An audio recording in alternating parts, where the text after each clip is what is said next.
দর্শক ভালো আছেন তো? জানেন তো কাকের মাংস কাক খায় না, আর গোষ্ঠীর কোনো কুকর্মের কথা অন্য গোষ্ঠীর কাছে বলতে নেই। কিন্তু আজ আমি বলবো, বলাটা একটু জরুরি হয়ে পড়েছে। কাউকে না কাউকে তো সত্য কথাটা বলতেই হবে। মানসিক রোগ বিশেষজ্ঞ হিসেবে কাজ করতে গিয়ে আমাদের নানান ধরনের রোগীর মুখোমুখি হতে হয়। আজ দুজন রোগীকে পেলাম যারা অনেক কজন ডাক্তারকে দেখিয়ে শেষে ভারতে গিয়ে চিকিৎসা নিয়ে ভালো হয়ে বাংলাদেশে এসেছে আমার কাছে না এসে অন্য যে কোনো মানসিক রোগ বিশেষজ্ঞের কাছেই যেতে পারত, কারণ সেখান থেকে তাদেরকে মানসিক রোগ বিশেষজ্ঞকে দেখাতেই বলা হয়েছে।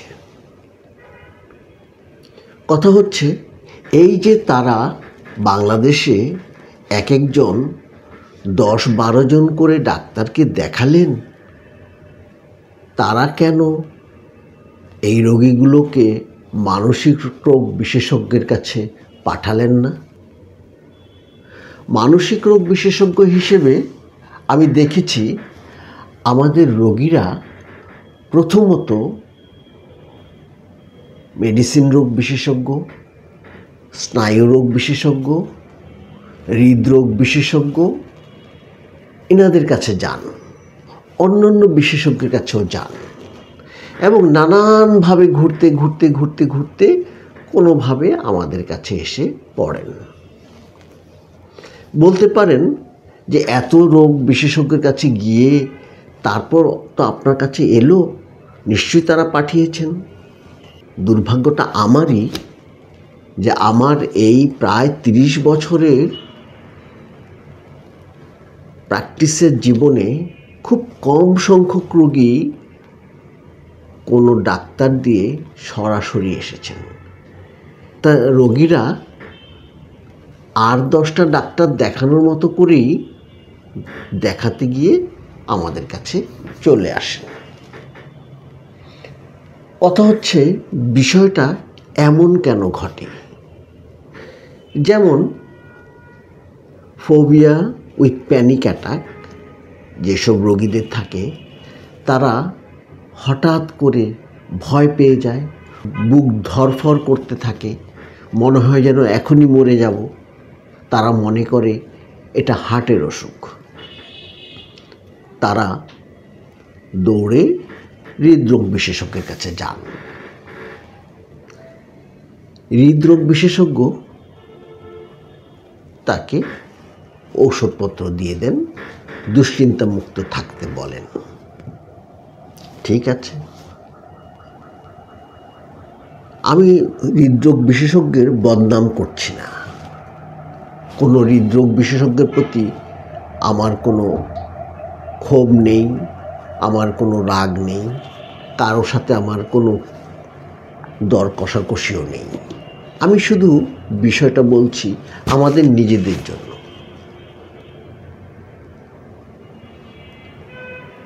কেন এই রোগীটিকে তৎক্ষণাৎ একজন মানসিক রোগ বিশেষজ্ঞের কাছে পাঠানো হয় না? হয়তো হৃদরোগ বিশেষজ্ঞ মনে করেন সামান্য বুক ধড়ফড় করছে, ভয় পাচ্ছে, আমি 2টো ওষুধ লিখে দিলেই হয়তো ঠিক হয়ে যাবে। মানসিক রোগ বিশেষজ্ঞ আর কি করবেন, উনিও তো 2টো ওষুধই লিখে দিবেন। হয়তো ব্যাপারটা তাই, এই জন্য উনি পাঠান না। কিন্তু জুতো সেলাই করার যে বিষয়টা আছে, জুতো কিন্তু আমরা সবাই সেলাই করতে পারি, কিন্তু একজন মুচির মতো করে কি পারি? একজন মুচি জুতো সেলাই করার জন্য যত অস্ত্র আছে, আমাদের বাসায় কি তত অস্ত্র আছে? তাই প্যানিক অ্যাটাককে শায়েস্তা করার জন্য, চিকিৎসা করার জন্য যত চিকিৎসা কৌশল আছে, একজন মানসিক রোগ বিশেষজ্ঞের এটা যত বেশি জানা আছে, একজন হৃদরোগ বিশেষজ্ঞের কি তা জানা আছে? নিশ্চয়ই নেই। তাহলে তো সবচেয়ে ভালো হয় তাকে, রোগীটিকে মানসিক রোগ বিশেষজ্ঞের কাছে পাঠালেই। যখন একজন রোগী আচার আচরণে উল্টোপাল্টা করেন, তখন রোগীরা মনে করেন এটা নার্ভের সমস্যা, অতএব নার্ভের ডাক্তারের কাছে নিয়ে যান, অর্থাৎ নিউরোমেডিসিনের কাছে নিয়ে যান। নিউরোমেডিসিনের ডাক্তার সাহেবরা হাতে সময় থাকলে তাকে দেখেন এবং চিকিৎসা দিয়ে দেন। এই রোগীটি ওখানেই ঘুরতে থাকে। হয়তো নিউরোমেডিসিনের ডাক্তার সাহেব ভাবছেন যে সাইকিয়াট্রিস্ট কী করবে, এই তো দুটো ওষুধ এটি তো লিখে দিবে, এগুলোই তো আমার জানা আছে, তাহলে কেন আমি খামোখা পাঠাবো। অথবা এমনও ভাবতে পারেন যে আমি তো কিছু ফি নিচ্ছি, আবার সাইকিয়াট্রিস্টের কাছে গেলে ফি দিতে হবে, বেচারার কষ্ট হয়ে যাবে, এটাও হতে পারে। ঘটনাটা যাই ঘটুক না কেন, ফলাফল কিন্তু উল্টো হলো যে রোগীটি তার সঠিক জায়গায় গিয়ে পৌঁছালো না। আজকে দুটো রোগীকে ধরে আমি এই গল্পটা বললাম। এই গল্পটি কিন্তু শুধু দুটো রোগীর না, হাজার হাজার লাখ লাখ রোগীর গল্প। আমাদের যারা বিশেষজ্ঞ ডাক্তাররা আছি, তাদের কারোই প্র্যাকটিস এত কম নয় যে অন্যের রোগী দিয়ে আমাদের প্র্যাকটিসকে সাপোর্ট করতে হবে। তাহলে কেন আমরা অন্যের ঝামেলাকে মাথায় নিয়ে নিজের যে ন্যায্য ঝামেলা, ন্যায্য যে দায়িত্ব, সেটাকে এড়িয়ে যাচ্ছি? সবচেয়ে বেশি অপমানিত বোধ করেছি আমি একবার বোম্বে থেকে কলকাতা আসার সময়। ট্রেনে একজন হিন্দু সাইকিয়াট্রিস্ট বলছিলেন যে আমরা তো আপনাদের বাংলাদেশের রোগীদের দেখেই কুল পাই না, তাদের সরাতে সরাতেই আমাদের জান শেষ হয়ে যায়, আপনারা দেশে বসে করেন কি? পাশেই ছিলেন একজন মুসলমান সাইকিয়াট্রিস্ট। কিছুক্ষণ পর উনি গলা নামিয়ে আমাকে বললেন, আপনাদের কি আত্মসম্মান বোধ নেই? নিজেরা একটু যত্ন নিলে কি হয়? আপনারা তো খারাপ ডাক্তার না, তাহলে কেন আপনাদের রোগীরা এখানে আসে?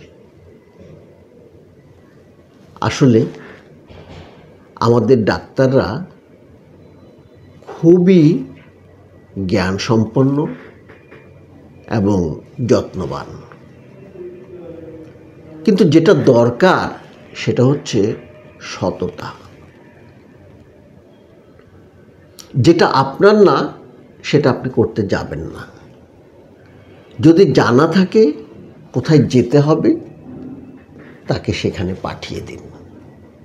এতে আপনার সম্মান বাড়বে। আর আমাদের সম্মান বাড়বে সবার কাছে, এবং সম্মান বাড়বে পাশের যে দেশগুলোতে আমাদের প্রেসক্রিপশন নিয়ে আমাদের রোগীরা যাচ্ছে এবং তারা দেখছে যে এক স্পেশালিটির ডক্টর আরেক স্পেশালিটির পেশেন্টকে চিকিৎসা দিয়ে বেড়াচ্ছে। এই যে একটা লজ্জা, এই লজ্জা আমাদের ঘুচবে। ধন্যবাদ দর্শক। ভিডিওটি ভালো লাগলে লাইক, শেয়ার, কমেন্ট করবেন। দেখা হবে আরেকদিন অন্য কোনো ভিডিও নিয়ে। ততদিন ভালো থাকবেন।